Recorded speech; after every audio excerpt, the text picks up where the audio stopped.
श्रीनिवासन को आखिरकार अपना पद छोड़ना पड़ा है कुछ समय के लिए, यानी वो अपने पद से अलग हो रहे हैं, कामकाज नहीं देखेंगे। ऐसे में आईपीएल पर इसका क्या असर पड़ता दिख सकता है?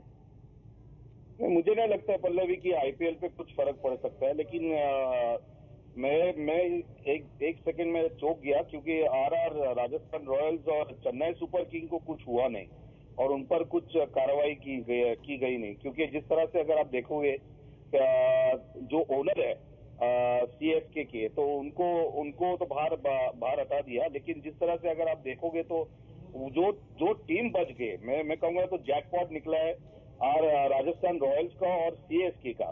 तो अभी जो कमान जो सौंपी गई है वो गावस्कर के ऊपर वो पूरा उनको अभी बॉस बनाया गया है। लेकिन मुझे लगता है कि श्रीनिवासन वापस आ सकते हैं।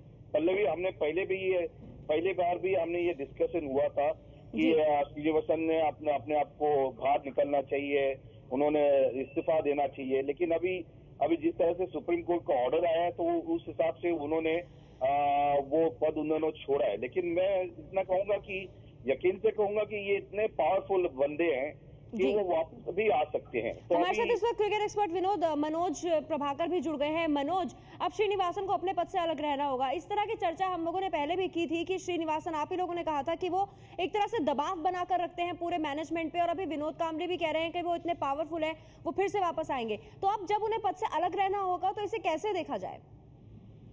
कि अलग रहना होगा, इससे कोई फर्क तो पड़ेगा नहीं। फिर एक बार जो दबाव होना चाहिए खिलाड़ियों के ऊपर और या मालिकाना जो हक रखते हैं आईपीएल की टीमों के, उनके ऊपर तो कुछ दबाव ही नहीं है। फिर वो दोनों टीमें खेलेंगी, तो मैं समझता हूँ कि कोई डर की संभावना ही नहीं है। जहाँ डर नहीं होगा वहां पे सुधार नहीं होगा। और मुझे लगता है कि डर तभी हो सकता था जब ये दोनों टीम कम से कम बर्खास्त होती 3-3 साल के लिए या 1 साल के लिए, तो इनको बाहर कर देना चाहिए था, क्योंकि ये हो चुका है। एक का मालिक, दोनों टीमों के मालिक इन्वॉल्व थे बैटिंग में, और आपने किस बेस पे बैन कर दिया क्रिकेटर्स को? यानी कि आप जब चाहें क्रिकेटर्स को बैन कर दें, और जो लोग मैनेजमेंट कर रहे हैं, जो लोग इस चीज को चला रहे हैं, जो है बुक कीपर से मिले हुए हैं, जुआरियों से मिले हुए हैं, सट्टेबाजों से मिले हुए हैं, उन लोगों के ऊपर कोई दबाव नहीं। और जब तक आप इन चीजों को बैन नहीं करेंगे, इन लोगों को डर नहीं होगा। जब तक,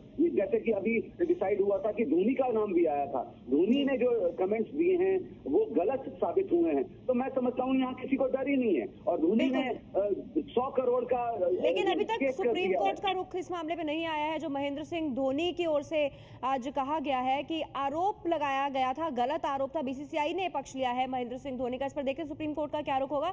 फिलहाल आपको बता दें कि अब सुनील गावस्कर होंगे बीसीसीआई के अध्यक्ष जब तक आईपीएल सीजन 7 चलेगा।